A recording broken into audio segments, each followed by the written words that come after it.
Okay, the next one is from Sasha. Hey Sasha, she's on my street team. And she says, what do you look for in a girl?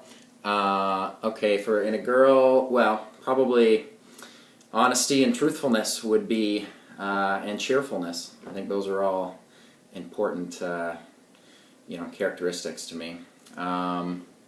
What do you like to do on your spare time? A lot of my time is consumed with music because I love making music and performing music. When I'm not doing that, I like to play basketball, tennis, watch movies, hang out with friends and family, that kind of stuff. What kind of music do you like to listen to? All kinds of styles. I generally kind of tell myself if it's good, it's good, no matter what genre or style of music. So it's kind of all over the map. Trinity says, what is your favorite color? Green would be my favorite color. If you could live anywhere in the world, where would it be? That's a good question. Maybe Prague. It's a beautiful city in Europe. Okay, Katie says, Ryan, what is the craziest thing that anyone has asked you to autograph? That would be you, Katie. You asked me to autograph your iPhone at the Craven Country Jamboree. I do remember. It was nice to meet you there. Candace, my lovely street team leader. She wants to know who inspired you to write music and who is your biggest inspiration. Well, my great-grandmother was a professional opera singer, and so she used to kind of rock me in her rocking chair and sing to me when I was a little kid, or a baby even. And my other grandmother is a fairly accomplished pianist as well, so I've definitely gotten some musical inspiration from them in my family. My biggest inspiration besides them, probably, it sounds kind of cliche, but I'd have to say friends, family, and you guys, the people that I meet on the street even, because pretty much all my songs have stories to them, real life stories of things I've come across in my life. So, I might be out and about with some friends or something like that, and someone says something or does something, and it just inspires me to write a song. So that would probably be, some of those moments would be the biggest inspiration to me. Okay, and Candace's daughter, Abby. Hey, Abby. She wants to know if she wrote a song, if I would sing it for her. I would love to hear your song, Abby, of course, and if I can figure out how to play it on the guitar or the piano or something, then by all means, I'd love to. Brenda would like to know, what made you choose to sing country music? Well, I had a lot of country music playing around the farmhouse I grew up in Ontario, Canada, growing up as a kid. And I guess the first kind of country event I played at was the Havelock Jamboree. I entered a contest and ended up winning, and so I got to open up for Neil McCoy at the Havelock Jamboree, which is a country music festival in Ontario, Canada. And it just went really well, and I had a lot of fun doing that show, and it kind of opened my eyes up to like, hey, I could actually do this maybe, and pursue country music. And then from then on, I just kept expanding and started doing, performing at fall fairs and different festivals in the summer. My parents would drive my siblings and I around, my younger brother and my younger sister. He was a drummer, she was the keyboard player. He still plays drums with me to this day. My brother does, but so we'd travel around on weekends performing at lots of events, and my parents would drive us around, and that's kind of how it all started. Kim, hey Kim, she's on my street team as well, would like to know, who would you most like to record a duet with? Wow, okay. That's another toughie. There's so many people that I'd love to sing and jam out with and stuff, and even write songs with too. I'm going to go with, I think it would be really cool to do one with Bryan Adams or Keith Urban or John Mayer. James Taylor maybe would be a cool one, since he's kind of another generation, and he's a singer-songwriter, guitar player guy, and definitely those kind of guys are, have a big inspiration. are a big inspiration to me. Okay, Kayla says, what is your favorite place in Ontario? Probably my grandparents' farm. It's in Orangeville, Ontario, and it's just really secluded. It's a nice getaway place, and sometimes I'll go down there and write songs and stuff, and just you know, get away from the world for a little bit, and it's just a nice place to go and relax. Jessica, hey Jess, would like to know how Ryan plans on keeping in touch with his dedicated fans who have supported him from the beginning, and what's the craziest thing a fan has done this far along in my career. Okay, well, I think Twitter and Facebook are obviously you know, a great way to keep in touch with fans and friends. I'm always, you know, trying to update those with what's going on with my music career. And I guess the other thing would be playing live. I mean, you know, I got to meet some people this last summer so far, and you know, hope to continue meeting more people for the rest of the touring season here on the road. And you know, the more and more I kind of get to expand my music career, the more I seem to get to tour, which is what I love to do. And then, you know, when you guys come out to the shows and stuff, it's always awesome to meet, you know, people, especially if I've been talking to you on Facebook or you know, Twitter or something for a while, and then we finally meet in person. It's always really cool. So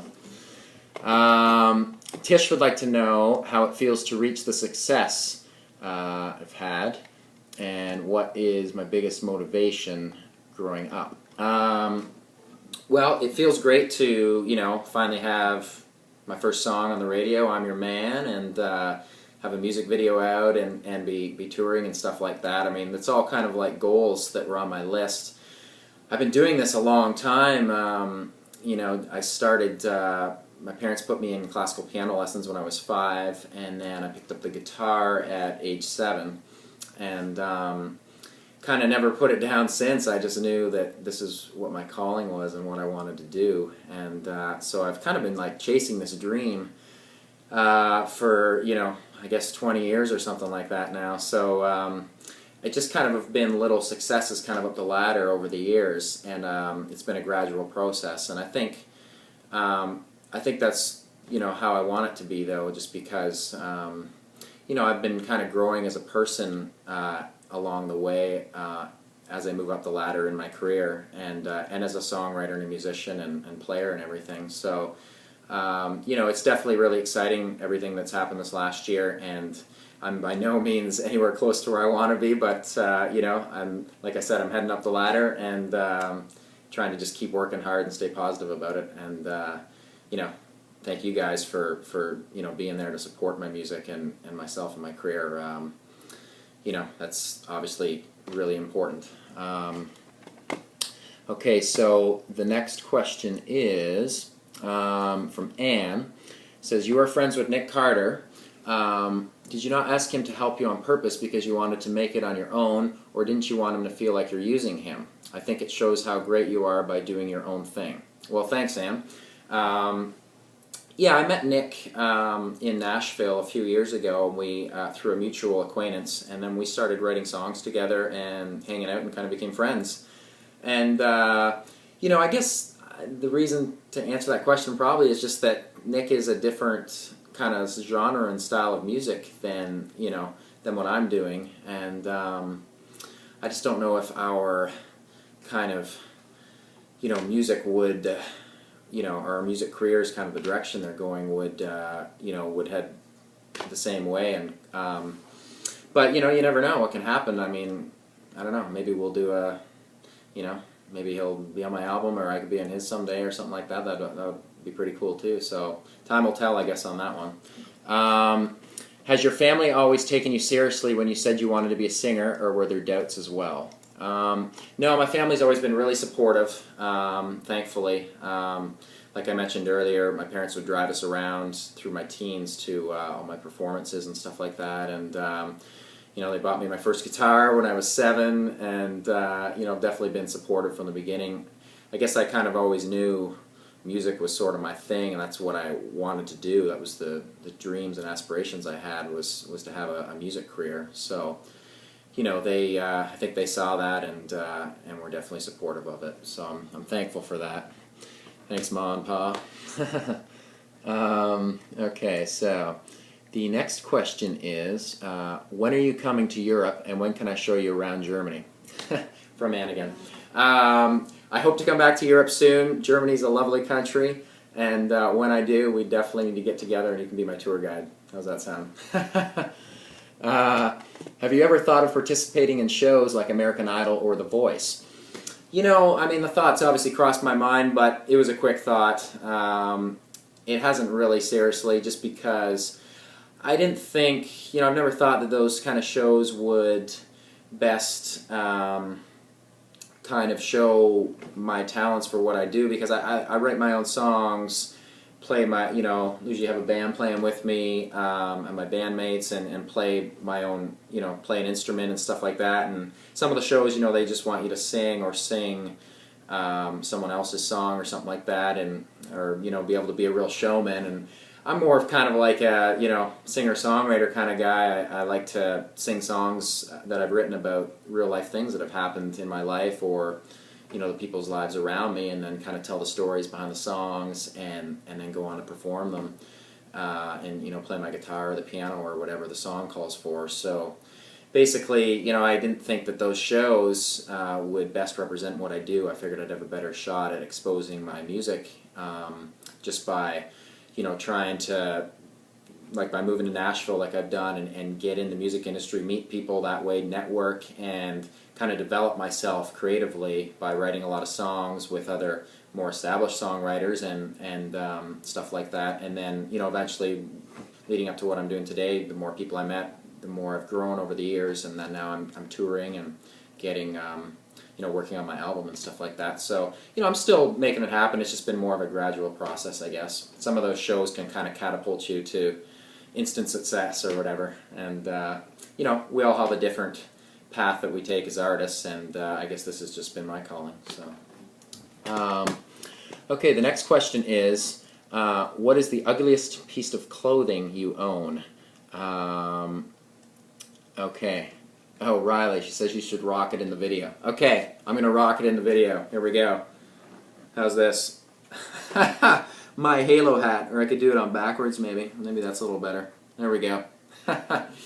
Okay, so I'm rocking in the video, and now I'm not.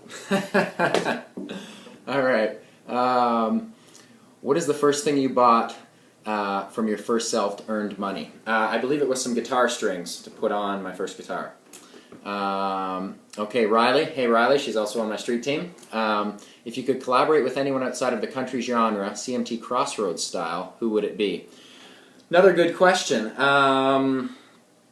Maybe Martina McBride would be cool. Bryan Adams would be really cool. James Taylor would be cool. Sting might be kind of neat. Ben Harper could be cool. Dave Matthews, that might be a good one. Maybe I'll go with Dave Matthews on that one.